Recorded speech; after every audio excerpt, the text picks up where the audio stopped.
It's amazing really that something like this needs explaining. But to some people it doesn't seem to be particularly clear that an explanation is not the same as an excuse. When we're looking at something that happened in the past, some atrocity or something very unfortunate, somebody being hurt, and we try and understand the circumstances that led to what happened, that's not the same as trying to pretend that what happened wasn't as bad as it really was, or to excuse the person who did it for doing so. But somehow, when we enter into dialogue with people who seem to be of opposing opinions to our own, we tend to fall into that trap. And this is of course something that I keep seeing when people try to talk to Muslims about the whole Mohammed was a pedophile thing. Now we could of course look at this from a very simplistic perspective, a very straightforward perspective in any case. The perspective of our modern understanding of how mature a 9-year-old girl can possibly be. Now we have in the last 100 years at the very least, we have gained enormous amounts of understanding of human psychology and how human beings mature. And we understand fully that a 9-year-old is not by any stretch of the imagination a mature human being. We understand that a 9-year-old is unable to give any form of informed consent to anything, really. So when we look at what happened 1400 years ago, we see a young child being raped.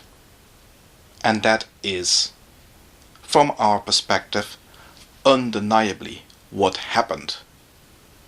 It must have been a horrendous experience for a 6-year-old girl to be wrenched away from her family, to live the rest of her life as the spouse of some old guy that she didn't or barely knew.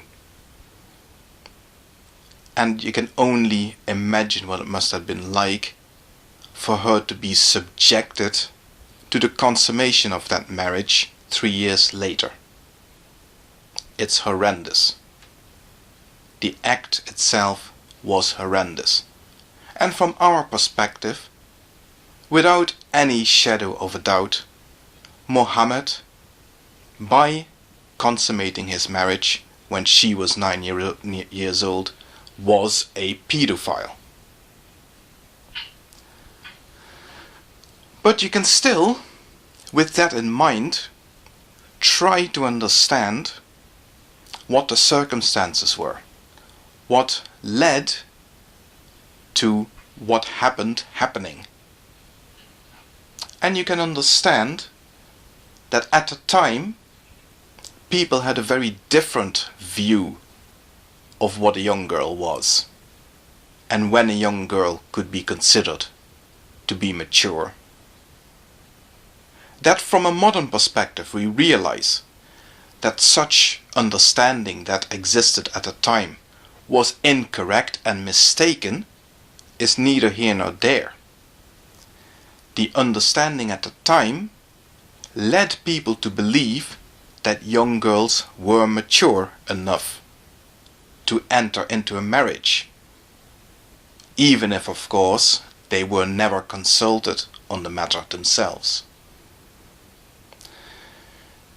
And don't think for a moment, by the way, that this is only something that happened 1400 years ago in the Middle East, and that couldn't happen in our societies either. Because if you are of that opinion, you might just want to check out what was still going on less than 100 years ago in places such as the United States of America, for example, in Louisiana, where marriages between children, 12-year-olds, were not that uncommon. So maybe you should just take a step back and not be too high and mighty about certain things. And again, understand that recognizing such things is not the same as excusing them. That Aisha was subjected to something that no child should be subjected to is undeniably true. And no amount of understanding how the circumstances of the time may have led people to believe that what was happening was okay excuses what happened. But it does mean that we might have to look at things in a slightly different light, in the sense that, for example, when this marriage was put in place, Mohammed was not the same as a modern pedophile who should know better and who goes and forces a girl to have sexual relations with him all the same. He did not have the information at hand to understand what was wrong with what was going on. Like I said, and I keep repeating it, this is not an excuse. And those Muslims who are listening to this and who think that this is nice to hear, don't be too pleased with what you're hearing here. Because I can tell you one thing.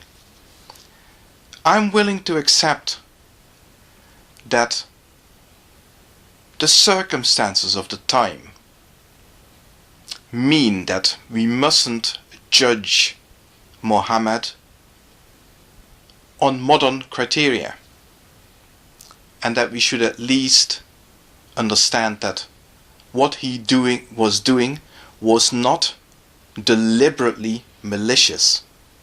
Fine, I will accept that. But it does mean that you must then accept the alternative explanation.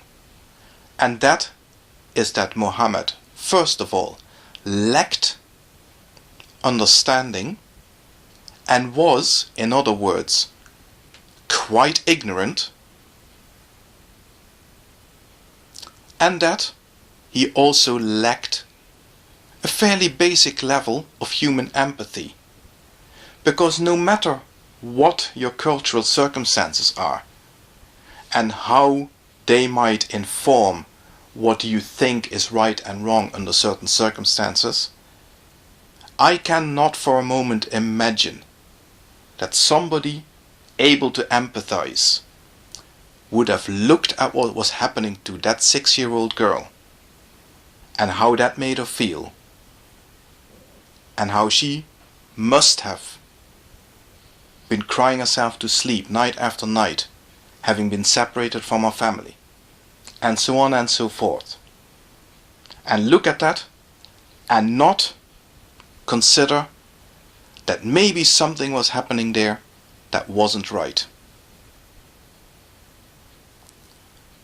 So yes, I can accept that Mohammed may have lived under different circumstances than today. But if you want to push that line of reasoning, then you must accept that Mohammed was therefore ignorant and lacking in empathy. Take your pick.